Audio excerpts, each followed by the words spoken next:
देखिए, महामहिम उपराष्ट्रपति जी धनखड़ साहब तो कल 21 से मानसून सत्र आहूत था, लोकसभा में भी राज्यसभा में, और मैंने कल उन्हें राज्यसभा की कार्रवाई बहुत ही सुचारू ढंग से, अच्छे ढंग से कराते देखा, सुना है 1 घंटे तक। और कहीं पर ऐसा नहीं लग रहा था कि महामहिम जी की तबीयत खराब है, बीमार है। और अचानक कल रात में मुझे सुनाई पड़ा तो मैं तो बहुत चौंक गया।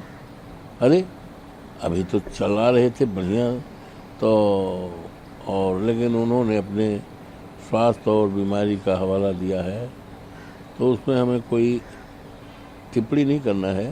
मैं तो केवल प्रभु से, परमपिता परमात्मा, मर्यादा पुरुषोत्तम राम, जहाँ की धरती से हम चुनाव जीत के आए हैं, उनसे प्रार्थना करता हूँ कि हमारे उपराष्ट्रपति जी, जिनका एक बहुत बड़ा राजनीतिक देश की सेवा करने का, एक सफल एडवोकेट के रूप में, सफल राजनेता के रूप में और सफल देश के उपराष्ट्रपति के रूप में उन्होंने अपना कीर्तिमान और अपना एक स्थान कायम किया है। और उनकी विशेषता रही, वो बहुत निडर थे, बहुत निडर थे और बहुत बेबाक तरीके से, और हमेशा वो संविधान की रक्षा और संविधान के अनुसार सोचते थे, काम करते थे। और उनका इस्तीफा एक चौंकाने वाला है। तो मैं और बातों में नहीं जाना चाहता कि इस नेता का क्या बयान आया, क्या नहीं आया, लेकिन मेरा निजी ये है कि उन्होंने बीमारी का हवाला दिया है और ईश्वर से प्रार्थना ही करता हूँ वो स्वस्थ रहें, प्रसन्न रहें।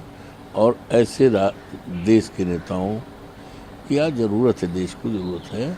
वो संविधान के रक्षक थे, संविधान की मर्यादा को चेयर पर रहते हुए, चाहे राज्यपाल के रूप में रहे हों या सुप्रीम कोर्ट, हाई कोर्ट के वकील के रूप में रहे हों या सांसद के रूप में रहे हों, उन्होंने हमेशा संविधान की मर्यादा को कायम करने में अपनी अहम भूमिका निभाई है, जो हम सब के लिए, देशवासियों के लिए हमेशा प्रेरणा का और यादगार रहेगा।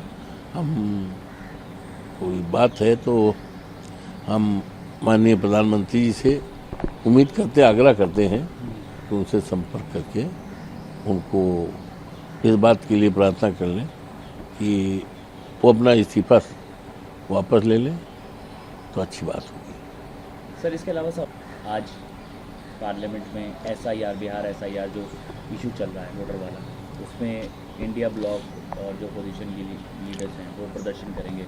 ठीक है, वो देखिए ऐसा है, जिस तरह से बिहार में मतदाता सूची को, मतदाताओं को मतदान करने से वंचित करने की बहुत बड़ी साजिश है, जो लोकतंत्र के लिए बहुत बड़ा खतरा भी है और लोकतंत्र के अपमान भी है।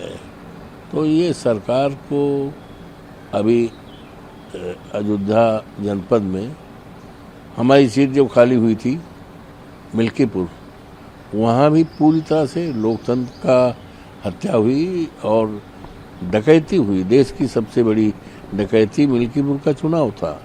जनता ने समाजवादी पार्टी के उम्मीदवार अजीत को जिताने का पूरा भरसक प्रयास किया था, लेकिन इन्होंने, इनकी सरकारी अमला ने, सब ने, अधिकारियों ने भी ज़बरदस्ती कमरा बंद करके हमारे कार्यकर्ताओं को बाहर निकाल करके ज़बरदस्ती वोट किया। तो ये लोकतंत्र पर हमला है, लोकतंत्र पर डकैती है। और डकैती तो सामान्य रूप से, डकैत तो 1-2 गांव में डकैती करता था हम लोग जब पढ़ते थे, लेकिन ये तो समूचे विधानसभा के जितने 400 के ऊपर हमारी वो थी सबको लूट लिया सब पर, तो ये अच्छी शुरुआत नहीं है और इसका पुरजोर विरोध होना चाहिए, देश स्तर पर होना चाहिए।